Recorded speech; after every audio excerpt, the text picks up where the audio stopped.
Hey everybody, welcome to the webinar today. We have a great great set of guests here with us today speaking. We have myself, CEO of AMZ Advisors, Michael Begg. We have Chelsea Cohen from SoStocked, one of the co-founders there. Excited to speak with you. Chad Rubin from Profasee and Dan Little from Link My Books. We're all going to be talking on different topics today, but the main theme that we're trying to help you achieve is how to achieve more growth, or what the growth blueprint is for 2024. I myself am going to be talking about finding new traffic and hidden sales in your existing Amazon sales funnel. Chelsea will be covering why inventory management will make or break your business in 2024. Chad will be talking about an interesting case study, which I've actually heard before, on how to get to the #1 bestseller on Amazon. And Dan's finally going to be talking about 3 ways to get accurate accounting that can boost your profitability. That being said, I think we're going to go ahead and get into the first topics.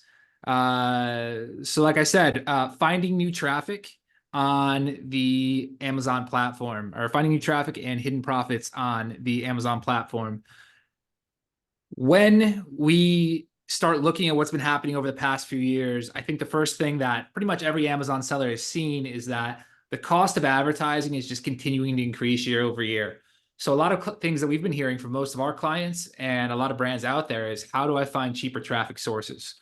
And there's a variety of different ways to do that. And a few different ways that we've been approaching that with clients recently is looking more at the affiliate or referral marketing side, as well as looking at paid traffic from outside. Now, each channel has different benefits, but when we're looking at how we can actually lower our total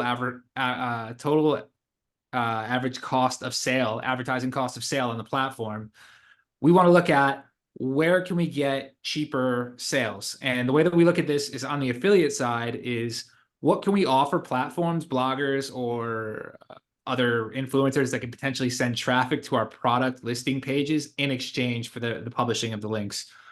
The first thing we've been looking at a lot is offering affiliate or referral fees. Essentially, using the Amazon attribution system, every sale that they push to our product pages, we can offer them an incentive. So if my tacos goal is 20% or lower, and my A cost is higher than 20%, I can bring down my average cost of sale on the platform by using cheaper affiliate traffic. So a good way that we do this is by offering a 20% referral fee to the platforms that are actually publishing our products on their articles, on their blogs, whatever it may be, to drive the traffic to Amazon. That helps bring down the average cost of the advertising. It helps make all of our sales a little bit more profitable. And the other unique benefit that we've seen from it is that it's actually given us a sales lift on the organic side as well. So when a lot of people are discovering these products on different blogs, on different websites, instead of clicking the link and actually going to the page, they're also going to Amazon and searching for the brand. And that's leading to even cheaper costs, cheaper sales for us. It's allowing us to actually get more branded searches, which is just going to help the brand grow over time on the Amazon platform. So one way that we've started approaching that is focusing on the affiliate side. Like I said, paid ads on other platforms is another way to do this. We've looked at this in a few different channels.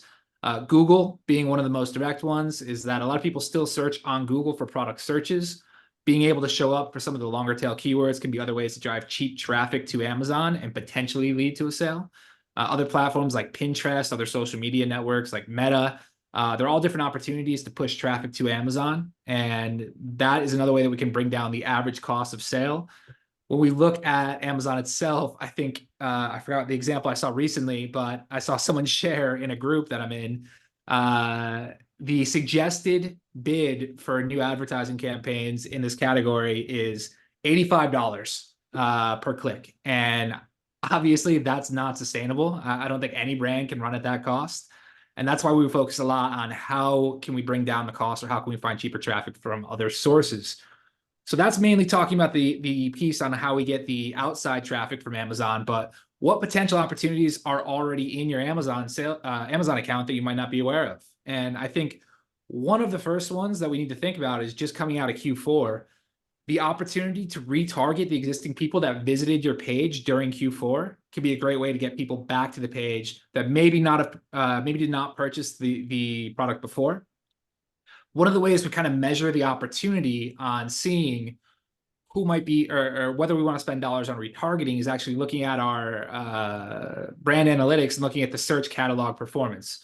When we look at the performance, we can see different metrics that can tell us whether it makes sense to retarget. So, for example, one common metric we focus on is the number of people that have added to cart versus the number of people that actually purchase the product. If you have a difference in there, that's so if your conversion rate from add to cart to actual purchase is probably less than 50%, in my opinion, it makes sense to be retargeting at that point to try to get more people that already added the product, that already showed interest in it, to actually come back to the product page and purchase it. All of these different pieces that we're talking about all relate to the Amazon sales funnel in general. So when we're talking about the affiliate, we're talking about the referrals, we're talking about paid traffic, we're talking about the top of the funnel. We're trying to push more and more people into the top of the funnel. So these retargeting ads at the bottom can actually do a better job and help us grow over time. The more that we retarget, the more potential we have to get people into, if you have a consumable product, into subscribe and save. That can lead to recurring revenue. All of this is just building a tighter funnel for our brands. And that's where we've been recommending a lot of brands focus this year going into 2024 to try to bring down their average cost of advertising. One of the common complaints we've got about advertising recently has been the question around organic cannibalization. So does advertising on your own branded search terms, advertising on your own products actually lead to cannibalization of your organic searches on the platform? And I think this is a really interesting question. And there's a few different ways that we've been approaching it and we've been looking at it to help brands understand it. First of all, if someone's searching for your brand, they're very brand loyal. And I always believe that it's very important to get those people to purchase your product and not churn that customer to a competitor that might be spending significant money to advertise on your branded search terms.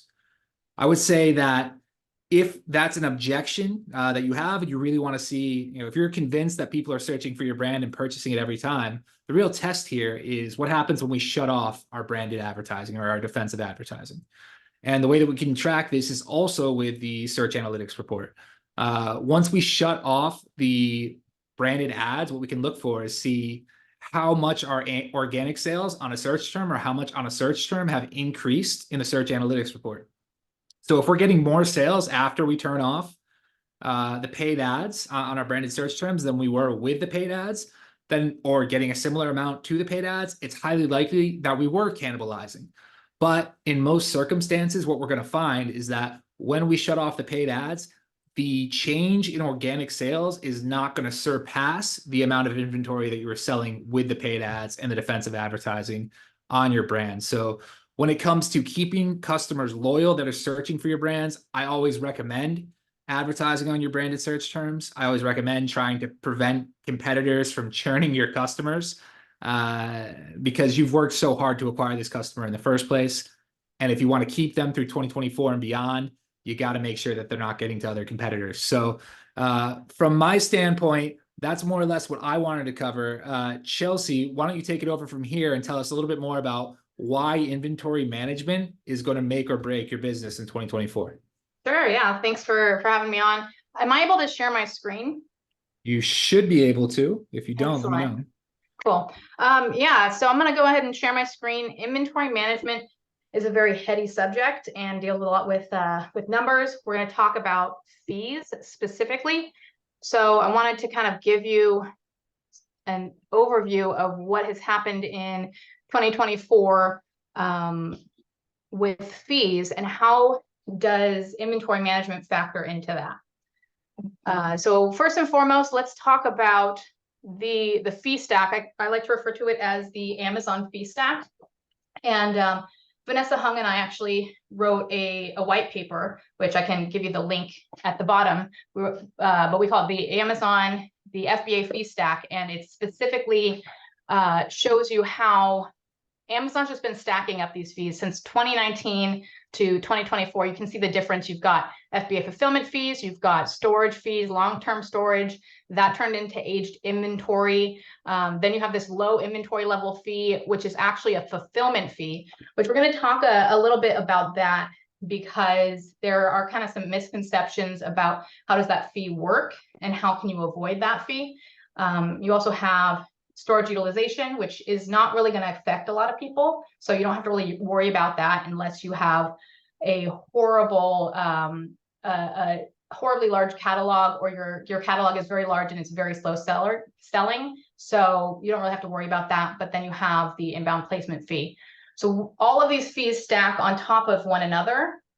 But the thing to understand is that a lot of them are related to inventory. And so if you look at the fees and then you look at which of those fees actually have inventory management as a factor, you can see that a lot of your money can be lost in inventory mismanagement. So that's actually why I created SoStocked, was because of the financial impact that stockouts and overstocking were causing on my own business. So it's always been front of mind how inventory actually affects the bottom line. And it's important to understand that just because we don't have the restock limits, it doesn't mean that we're not being very heavily taxed on our inventory processes. So quick overview for 2024 versus 2023. The interesting thing, if you haven't noticed, is that there are a couple of fees that have decreased, which is very interesting, because I think this is one of the first times we've ever seen fees decrease. And the reason that the fees have been restructured, they've been significantly restructured, right? The reason that I feel that the fees have been restructured is that Amazon is kind of under fire by the FTC. One of the claims is that they charge us too much as sellers. Not wrong, but Amazon wants to look good in the face of the FTC. And so they have decreased some of the fees, and they have offset that with increasing other fees and adding new fees like the low inventory level fee. So this looks to the FTC, and this means for the sellers that are very efficient with their inventory, that their storage and inventory related costs could go down, while the fees for those who are not very efficient with their inventory are actually going to start taking the brunt of the cost. Amazon's very much more targeted with their approach to fees right now in terms of what is costing them the most money. So that's what you're seeing with kind of the shift in the fees.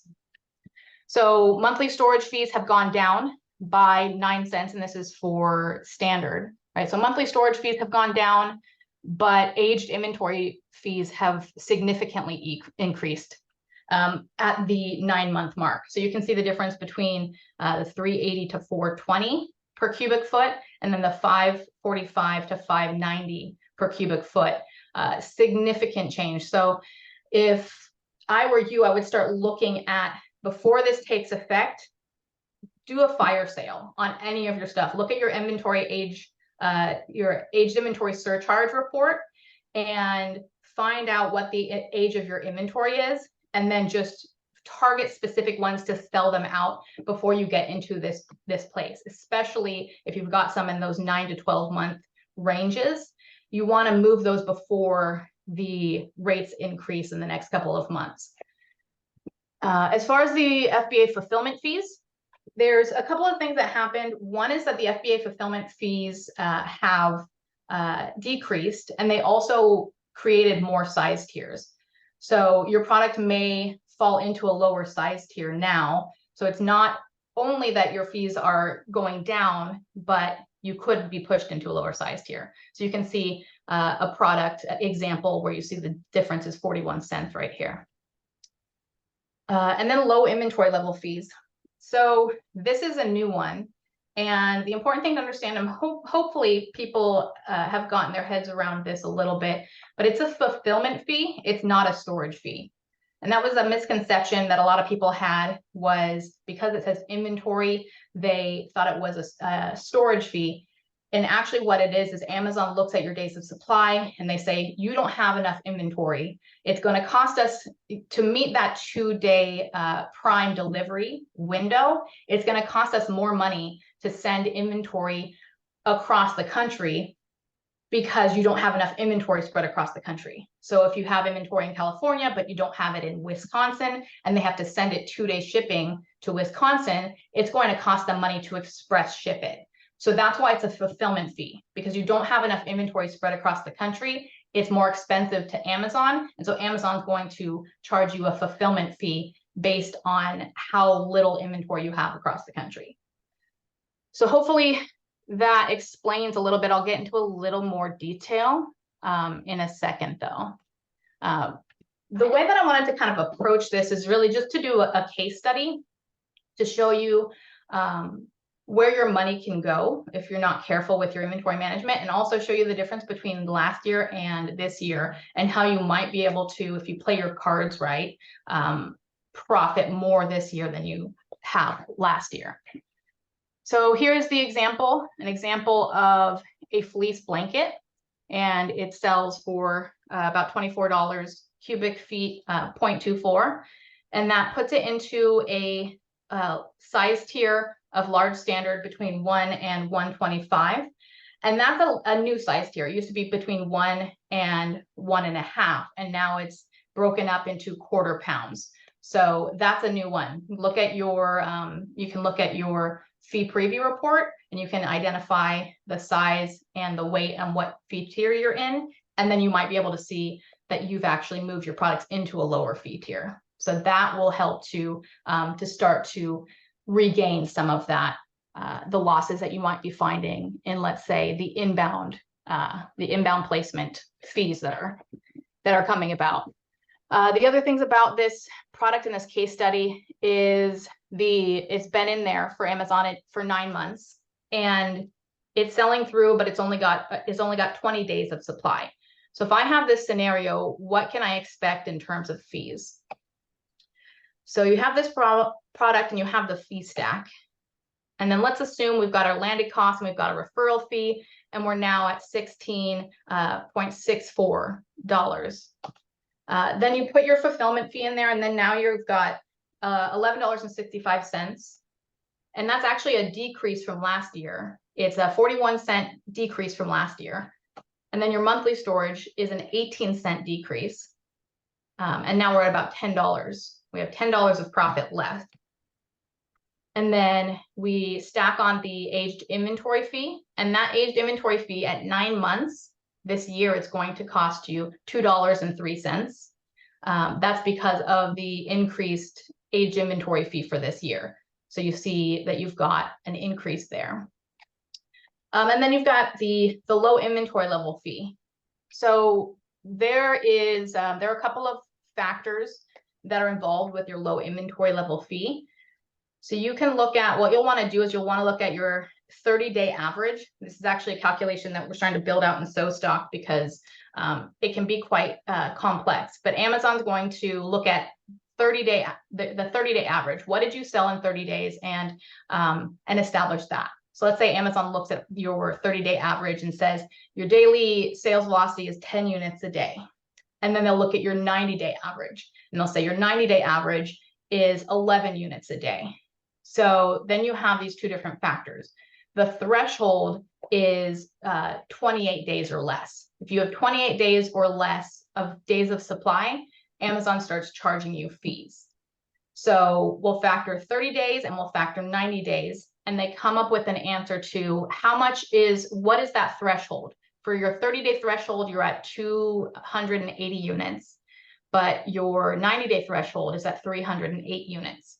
So what they're going to do is they're going to take the lesser of that threshold and apply that and say, anything under that threshold, you're going to be charged fees. So in this example, they take the 30-day threshold as the threshold that they're using. So you can see the different fee structures. If you find your fee structure here, and then you see what is the age of your inventory. So let's say we're a large standard product. We're being charged 36 cents per unit, every unit that ships out. So there are a couple of things that you can do to avoid these things. You can either slow down your sales, right? You can, so it's important to not only know what products are being currently charged these fees, but to have an idea of what that threshold is before you get into a point where you're being charged fees. If you can look at a window of knowing when you're 2 weeks out from being charged these fees, then you can take action to avoid it. If you're doing some sort of a campaign where you're advertising a bunch and that advertising is starting to sell you through your inventory, not only are you paying for the advertising to drive yourself into a low inventory level range, but then you're going to start having to pay those excess fulfillment fees on top of that. So it's important to kind of have a way of tracking what your threshold is, and then have a way of tracking what, you know, what that range is to take action before you get into that threshold. The other things to understand about this fee is that seasonality is not factored. They don't care if you have a seasonal product. So it's going to be a bit challenging for seasonality, for people with seasonal products. It's going to be challenging for those who have wholesale businesses who intentionally go out of stock or go out of stock because they can't get items from the distributor. And then the other factor is that you're not going to be charged when you're out of stock. That is a general misconception. The last point is that this is applied on a parent level. So it's assessed on a parent level. And what that means is that they're going to look at all of your child ASINs within that parent product. And the calculation is based on that parent. So you may have products that move faster and some that move slower. They're going to balance themselves out. But then that also means that once you fall into that range, every single product, all of the child products are going to be charged that fee also. So something to keep in mind. And then the last tip about that is that if you have a new parent product, if you have a new to FBA product, you will be able to have these fees waived for the first 180 days. You have to register though. You have to register them as the new to FBA or new selection program. So if you're launching a new product, that's something to start looking into is, can you register this in the new selection program? To start to wrap up, so we've got the low inventory level fee, and this falls into the fee percentage where you're paying 70 cents per unit to fulfill. So when you look at 2024, it looks pretty grim. You've got all these fees that stack up. These two are lower than they were last year, but these two significantly offset those, so that in this particular scenario, you're at a 30% profit margin before you even factor ads and overhead into your profitability. However, the good news is that if we look at the product in light of managing your inventory well, you can start to see that that has shifted for us. We've got the same product, and instead of carrying it for 9 months, we turn it over every 3 months, and we keep enough supply so that we don't get affected by the low inventory level fees.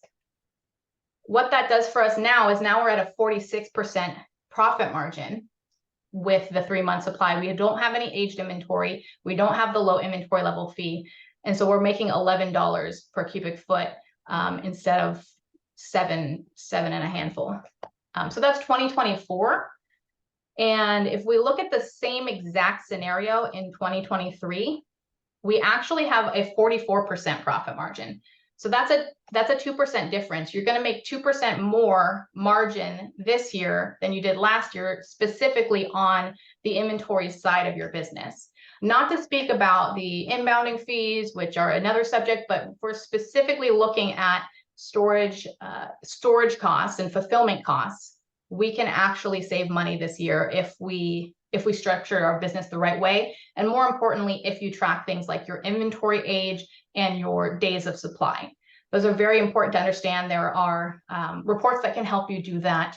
And aged inventory fee or aged inventory report is one of them. And then your fee preview report, I think, is going to be very helpful to you as well. So just kind of to recap, it's important to be proactive, not reactive. And a lot of the time with inventory, sellers can tend to be reactive. So developing a plan, especially as these fees are starting to kick in, is going to be really important to the profitability of 2024. Like I said, there are new size tiers, so go locate your size tiers and get an idea of how much margin that might be able to regain for you.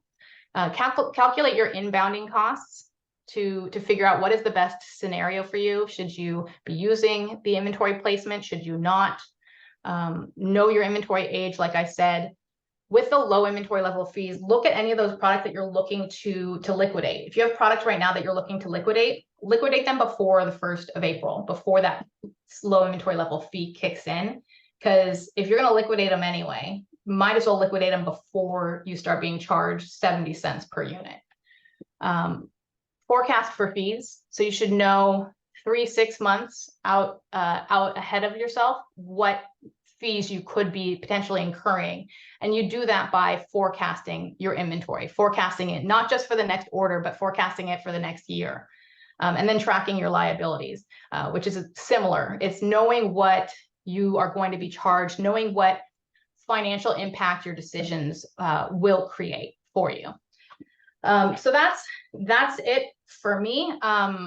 Last thing, if you're interested in the white paper that we have, that's carbon6.io/fee stack. And we're also doing a webinar tomorrow to dive a lot deeper into the fees specifically, which you can access through that link as well. Awesome. Thank you for all that, Chelsea. I know one thing's for certain, death taxes and Amazon finding new ways to charge us more money are things you can always count on. And actually that explanation was really good and kind of highlights my point about figuring ways to get lower cost sales on the platform to maximize your profit margins, especially when you're having these additional fees come in. Next up, we have Chad talking about a case study on how to become the #1 bestseller in your category, which will also probably give us some good insights into how we can turn some of our inventory a little bit faster. So, Chad, I'm going to turn it over to you. Yeah, hi. Thanks so much. All right, so thanks everyone for joining. Chad Rubin co-founded Prosper Show, sold that in 2019. Stubana, an inventory system cross-channel, sold that in 2021 and started a company called Profasee. And we changed pricing to maximize profits on Amazon. So I'm going to go ahead and share a really interesting case study on. Oh, let me just get right into it. It's very untraditional setup here. We're going to use my carousel from LinkedIn on the viral post. This post had 25,000 impressions on LinkedIn, and on Twitter, it got another 40,000. Super interesting stuff that was uncovered here. So this is a deep dive on a garlic press, which is a really hard word to rank on Amazon, as you can imagine.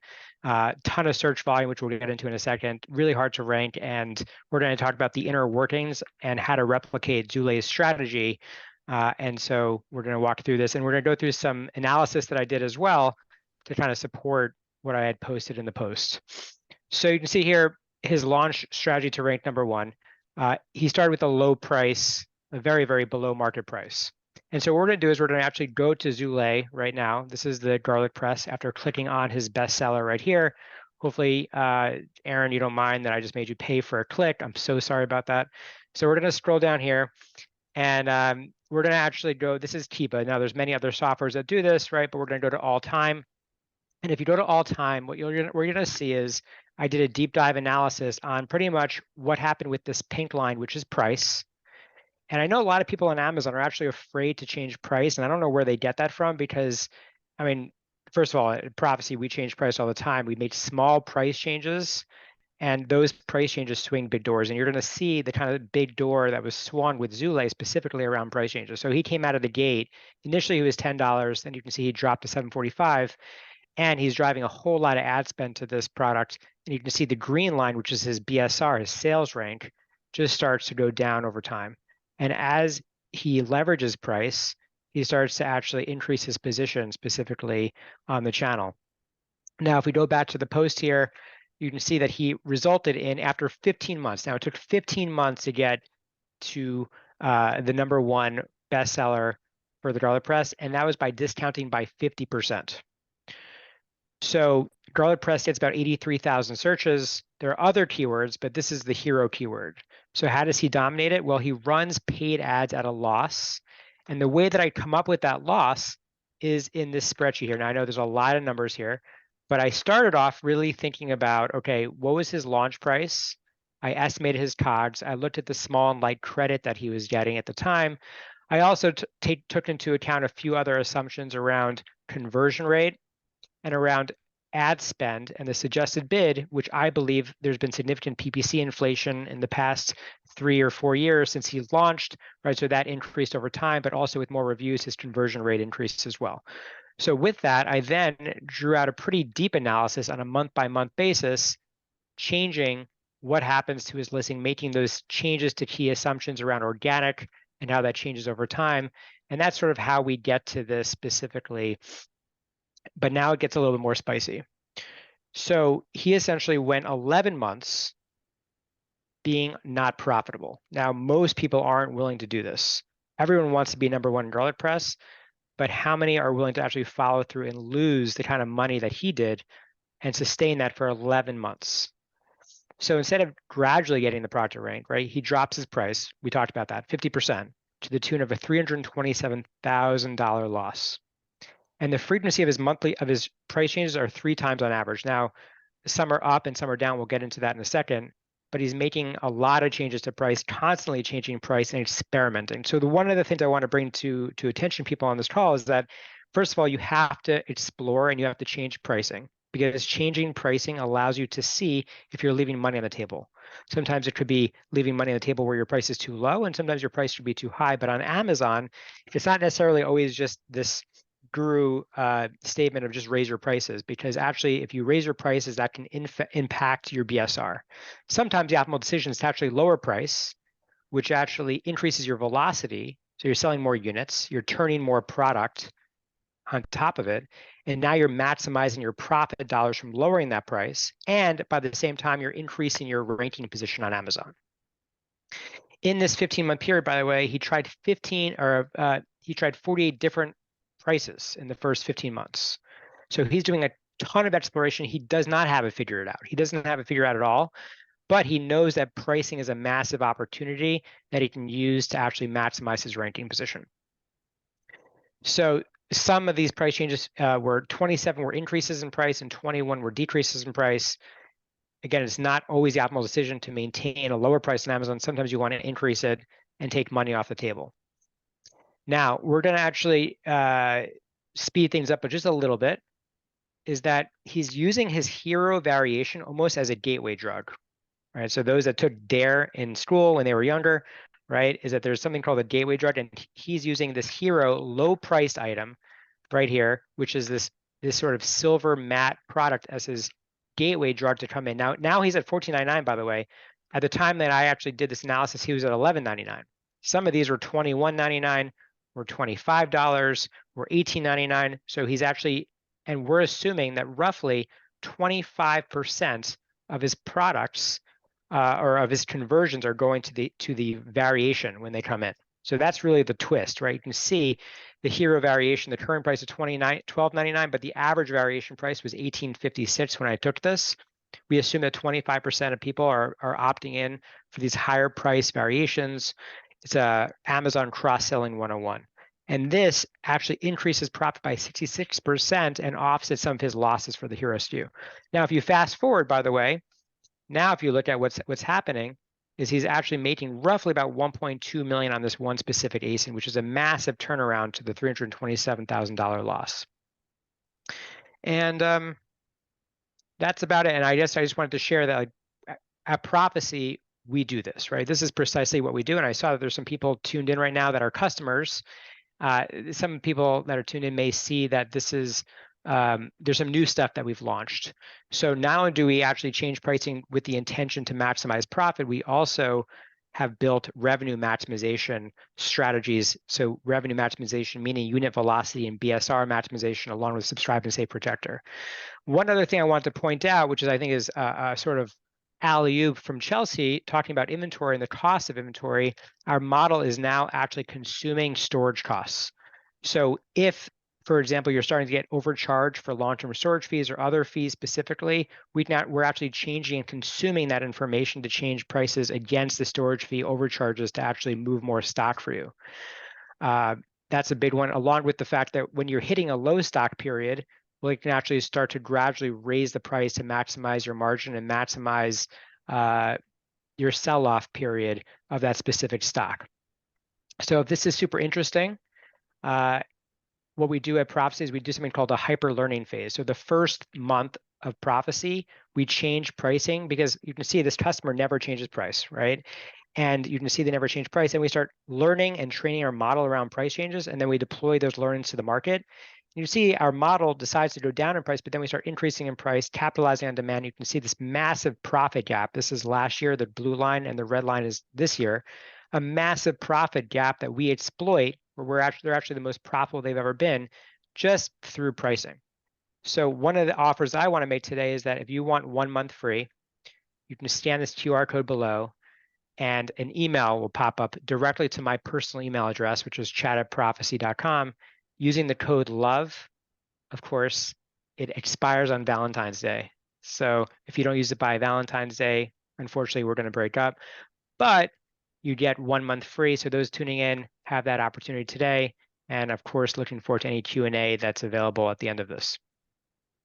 Over to you, Mike. Awesome. Thank you for that, Chad. And hopefully some people take you up and don't leave you alone on Valentine's Day. That's a great offer, by the way. Next up, we have Dan. Dan's going to be talking to us about ways that accurate accounting can boost your profitability. So Dan, I'll let you take it over from here. Yep, sounds good. Thank you for having me. Welcome, everyone. So I'm just going to share my screen now. Is that all working? Yep, looks good. Cool. Okay, so I'm going to look at continuing the conversation of being more profitable throughout 2024. So obviously there's two ways to do that. You can actually boost your sales, but you can also be looking at what you're already doing now to optimize, which is a bit what Chelsea was talking about as well.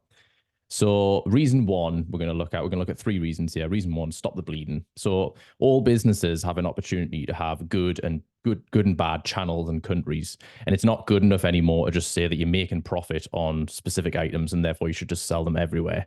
What you need to be doing in 2024 is you need to know where your profit is coming from. You need to know which are your optimizable costs, which obviously Chelsea's gone into a little bit now. And you need to know why you're profitable in some markets and not others. And then what would be really nice to know is how you stack up against industry averages too. So where your profit is coming from. So what you need to be doing is you need to be focusing on profitable and growing marketplaces. So I know that this call is all about Amazon, but this can work in the same way across the different marketplaces within Amazon itself. So obviously here on the screen, I'm showing the differences between channels, but this could also apply to, you're looking at Amazon US, Canada, Mexico, all the European marketplaces. You need to be going where you need to be spending your time and your resources where you're most profitable and where your growing marketplaces are. And I speak this from experience because I'm an ex-Amazon seller myself, built up and sold 2 7-figure businesses and sold them. And along the way, people always tell you, don't put your eggs all in one basket. You need to be branching out to Shopify. You need to be also selling products on Etsy. And I did that. I spent like 6 to 9 months trying to scale Shopify and sort of like leaving my Amazon business to work on its own. And looking back at that now, it was a huge mistake because Shopify for me was probably making 5% of my overall net, but I was spending probably 90% of my time there. So making sure that you understand where your profits are coming from and where you should be putting your resources is my tip number 1. So then we move into which are your optimizable costs. And Chelsea's already gone into great detail about storage, and we've also been talking about advertising today. But there's other things out there, like, for example, your foreign exchange fees. So you need to find a way to be able to easily track all of these different fees that Amazon is charging you, because I think Mike was right when he said that only 3 things are guaranteed in life: death, taxes, and Amazon will charge you more fees.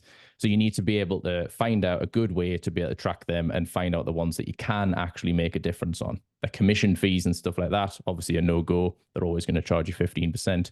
But some of the other fees you can make differences of. So why you're profitable in some marketplaces and not in others. Now, this again comes back to a story about when I was running my business and I was looking at my differences between sales in the UK and the other European markets, including Germany. And I noticed that my return rates in Germany were way higher than any of the other marketplaces in the European country, even though it was still the same product and it was still the same listing and it was well optimized, had bestseller rank and all that. But it was always more returns were coming in from the German marketplace. And so I actually just reached out to a few customers who had returned the product in Germany and asked them why. And the main reason that came back was that they weren't happy that German text wasn't on the packaging, that there wasn't a German website where they could go and read about the product in German. And it was a really small change for me to make. Changed my packaging, put some German flags on there, put some German text on there, made a .de version of the website. And bada bing, bada boom, there you go. The return rate started to go down. Obviously, that took a little while to come through because the stock had to get into FBA. But making small changes like that can actually boost your profitability because reducing your returns is obviously going to have an effect on your bottom line. Again, we're talking about packaging and support as well. So if you can get support delivered to customers in their native language, that can also make you more profitable in other marketplaces. So what you need to be able to do is to have accurate bookkeeping in order to understand your profitability in each of these different places so that you can make these better business decisions. And then how you stack up against industry averages. So the age-old question, is anyone else's sales down this month? Wouldn't it be nice if you could see where you stand in terms of this is what you've grown this month, this is your refund ratio this month, this is your advertising fee ratio this month compared to the market? And just a little insider tip here, this is actually screenshots from inside of Link My Books. It's a feature that's coming later this month. So that's going to hopefully put that to bed once and for all. So reason number 2, stop overpaying tax. So I'm going to give you 2 things to stop and 1 thing to start. So it was stop in the previous one. This is also stop. So stop overpaying tax. So 75% of the people who come and use Link My Books, who've previously been doing their bookkeeping manually through a spreadsheet or just trusting their accountant or bookkeeper to get this right, have actually been doing things wrong. They've been making a mistake in some form. And more often than not, that results in them overpaying tax. So some things that they can do to make those mistakes are just applying the wrong tax rates in general, especially if you're in the UK or especially if you're in Australia, because sales that are going domestic will have one tax rate and sales that are going as an export will have a different tax rate. So it's super important that you split those out. It's also important that you separate out any sales where Amazon themselves have collected the tax, the VAT, the GST, the sales tax, and have remitted that directly to the state or the tax authority in a country. Because if you then apply a tax rate to all of your sales and just assume I'm only selling to the UK, so all of my sales must be 20% VAT for UK, then that's wrong because Amazon will be collecting some VAT on some of those sales due to rules that came into play in 2021. And that's the same in a lot of countries as well. It's not just the UK, the US, they collect sales taxes as well, as everyone probably knows. Then another thing that people do, declare net income as revenue. So the deposit that comes into your bank account, if you just think, right, okay, that's my revenue, then you're going to end up underpaying income tax, which will probably result in you paying some form of penalty to the inland revenue, for example. So it's important that those deposits that come into your bank, you need to be splitting those out into sales, refunds, fees, taxes, and all the other magical fees that Amazon threw in there. And so many, many more reasons as well. But don't overpay tax. Make sure you get your bookkeeping right. So something to start. So start making better growth decisions. And to make better decisions, you need to have better data. But better data doesn't always mean more data. You can get analysis paralysis, as they say. Better data, in my eyes, is easier to understand data, more efficient ways to collect it, or something that's all in one place. So here's my insider tip. Accurate accounting is required for compliance, but understanding it is essential for growth. And that's the big takeaway here, is that you need to not only have bookkeeping that works, that does everything that it needs to do from a compliance point of view, but you also need to understand what all the finances mean, because that's how you'll make better business decisions. And so we talked about at the beginning that there's sort of 2 ways to grow your profits with better decisions. One is to grow your business, to get more sales, to get more affiliates, to drive traffic, and to use pricing optimizations to drive more revenue. And then the other one is to optimize your existing business structure. So that's reducing your storage fees. That is optimizing your advertising spend. That is looking at your Forex costs. But in order to do that, you need to understand what they are. So which do you think is the quickest win? And I think this really is a trick question because both of them can provide great opportunities. But the key here is that you need to know what they are in order to make those decisions. So with good bookkeeping that puts everything in the right place, you're going to be able to make that business decision as to, do I spend more time on growing the business, or do I spend more time on optimizing what's already there in order to get the quickest win so that I can then launch my next product? That's the idea. So how Link My Books can help you with that? Obviously, behind the scenes here, we've got a software that is automating bookkeeping for thousands of sellers across the world.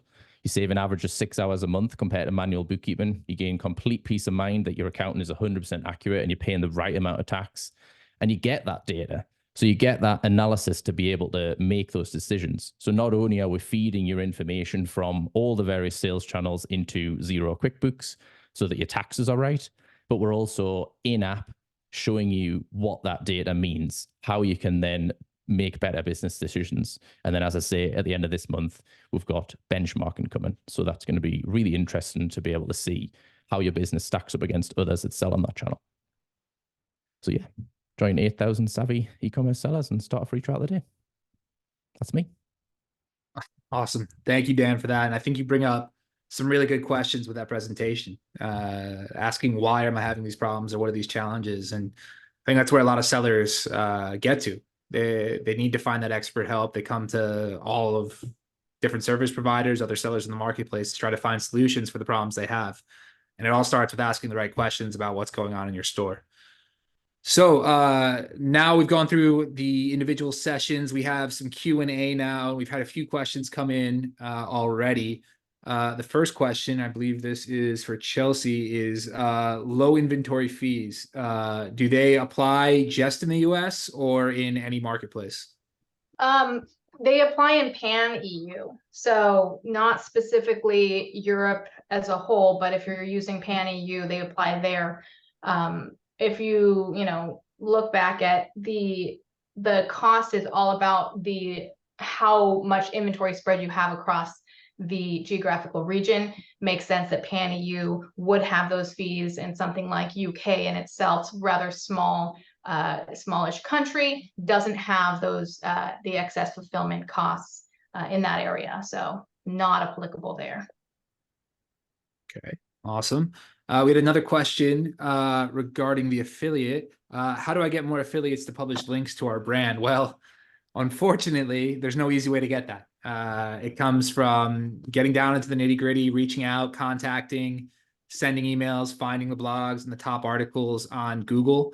It's a pretty time-consuming process, but the benefit being that you hopefully will start seeing more and more affiliate links published over time and start building a larger body of links going to your listing. So there's no easy way to do it. It's just reaching out individually to each blog or each website that you find that's mentioning a competitor, that's talking about something in your category, that's maybe an influencer in the category that you sell your products. Those are the ways to start building the affiliate links. What sort of things would you What's that? What sort of things would you say to them to pip their attention about your product? Say they've already got a blog that's comparing 10 garlic presses. What would you go with? The best way to do it, in my opinion, is to start offering referral fees. So for example, like a sales commission. Every unit you sell or every unit that is sold from the traffic that comes through your website will pay you 20%. And 20% is still, I mean, at the end of the day, if we compare it to advertising on the platform, a 20% ACoS is still pretty good. So being able to offer 20%, potentially you can even get the brand reimbursement fees from Amazon for sending the off-platform traffic to Amazon. So then you're also getting the discount. Now your advertising cost goes down to 10%. So that's usually the best way to incentivize them. I mean, every publication's out to make money. So at the end of the day, offering some type of referral or incentive to them to publish the links is the best way to go, in my opinion. Nice. We had a question for Chad. Does your AI model consider competitors? And if so, how? Yes. So the simple answer is yes. And so the way that we get competitors actually is pretty novel and unique. So we go out and find your hero keyword, and then we go and scrape your competition. We do that on a daily basis. So we scrape their price, we scrape the reviews, the recency reviews, the quality of the review, the BSR, we scrape their inventory position. and that all comes into the model as a signal. You have the ability to change the competitor if you want in the model, but yeah, that's how we do it. Awesome. Thank you for that. Both goes through there. Dan, next question was to you. What things can you benchmark against industry averages with Link My Books? It's coming later this month, and it's going to be sales growth. So, i.e., your sales for one period versus your sales for the next period against the market, against the industry average. You're also going to be able to do refund ratio growth trend. So that's going to track your refund ratio and how that's trending over time versus how the market is trending over time. So that'll obviously help you to factor in when Q4 returns all come in January, that if your return rate has gone up, has the market also gone up? Which is obviously one of the questions that people ask quite a lot. General fees overview. So like how much as a percentage of your revenue are your fees, which is obviously interesting towards what Chelsea's saying. When fees are going up, you'll be able to then track that and see, is it just me or is it the market? And if it's just you, you could maybe dive into something like your inventory management and make sure that you get that right to bring that back down to the industry average level. You're also going to be able to do advertising ratio. So like comparing your advertising to your like industry peers. So it's going to be quite interesting. And we're going to grow on those. So it's going to be open to suggestions, basically. Awesome. That is pretty interesting. That's a lot of good insight right there too. The next question is, how can I retarget customers that have not already purchased from me? So I did touch on this briefly, but I'll say it again. Sponsored display ads allow you to retarget people that have viewed your product detail pages. DSP also allows retargeting capabilities. And also allows you the ability to exclude people that have purchased the product from you before. So from a retargeting standpoint, if you want to make sure you're spending your ad dollars on people that may potentially buy the product, those are the two ways to actually go about retargeting. Back to Chelsea, what metrics should a seller focus on to avoid fee liabilities? Absolutely. So I touched on some of them. Inventory age is very important. Days of supply are important. And then the other thing to factor is working with your marketing team. So if you're doing if you're doing a forecast and you don't have your marketing plans within your inventory forecast, you have the potential to stock out. You have the potential to not move specific products that are currently aging. There really needs to be a marriage between the two, and your inventory team needs to send data to your marketing team as much as your marketing team needs to send data to your inventory team. So things like slow sellers, FBA overstock, 3PL overstock, and also items that you want to liquidate. All of those should be worked on together between the two different teams. Okay, awesome. Thank you for that, Chelsea. Chad, how much money can I expect to lift by using Profasee? Yeah, sales lift? No, it's profit. So our focus is really maximizing profit or lifting your BSR, right? Which is the quantity that you're selling specifically with unit velocity. So typically when you're running a profit maximization model with us, it takes about 3 months. And we typically see on average a 10 to 15% profit lift. Now, sometimes it exceeds that, but on average, what we see is a 10 to 15% lift, which is pretty massive. Like imagine 15% more gross profit back in your pocket. So then when we start layering on advertising and synchronizing that with pricing, right, there's a whole lot more opportunity to double your contribution profit. We can get into that later time, but 10 to 15% is typically the baseline. Nice. That's phenomenal. I think any seller would take that. Dan, this is to you. Can Link My Books help undo bookkeeping errors made in the past? Yeah. So you can go back up to 24 months. So if you come to us and you think you've been making a mistake, or what generally happens is people come to us, They look at a month in our system in the in-app analytics versus what they've done last month, and they realize that actually it's way off. And then they'll go back and they'll just replace everything for the last up to 2 years with us. Interesting case study on that. I actually had a customer in the UK who did exactly that. They replaced the bookkeeping for the last 2 years with Link My Books, and they ended up getting a huge VAT rebate from the HMRC, so a tax rebate of £150,000. So it was well worth it. Yeah, I mean, it's a little bit of more work to refile sometimes, but if you can get money savings from it, it's 100% worth it. 100%. We have another question. It's a little bit long. I think it's just directed at all of us, but what do you think made Amazon make these huge FBA changes, even if they seem like inventory fees, as Chelsea mentioned? And what do you think is their target for these changes? My opinion, as I see it, I believe that they're trying to get rid of specific sellers bringing thousands products split into many ASINs looking for a winner. They are currently losing money because we as sellers adapted to their IPI requirements, start sending low inventory levels into Amazon, and they are pushing AWD. I think I'll open this up to everyone. I'm not, Chelsea, I don't know if you want to go first. Yeah, so I agree about AWD. Also brought up the FTC. I think that's definitely a factor.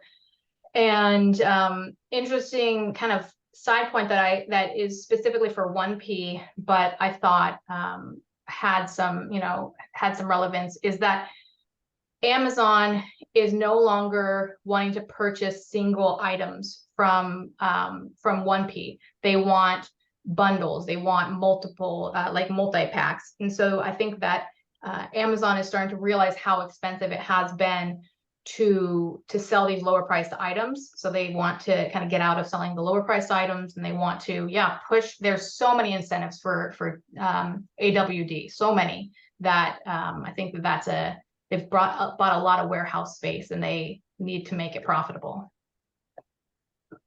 I agree. I mean, from my standpoint, I see it more of an operational thing as well. I mean, at the end of the day, Amazon's warehouses only have so much space. So trying to make it less profitable for some products to just sit there makes sense to me. Try to start charging more fees in the longer term storage to free up that space to make it more profitable, as you kind of said, Chelsea. And yeah, I mean, I think that's mainly where I see most of the changes coming from. I don't know, Chad, Dan, you have anything you want to add? I think to put it simply is Amazon's in the business of selling your stuff, not storing your stuff. Yeah. Yeah. But I think also during the pandemic, did they not build a load of new warehouses that now they're having to sort of finance and find ways to make more money from? Yep.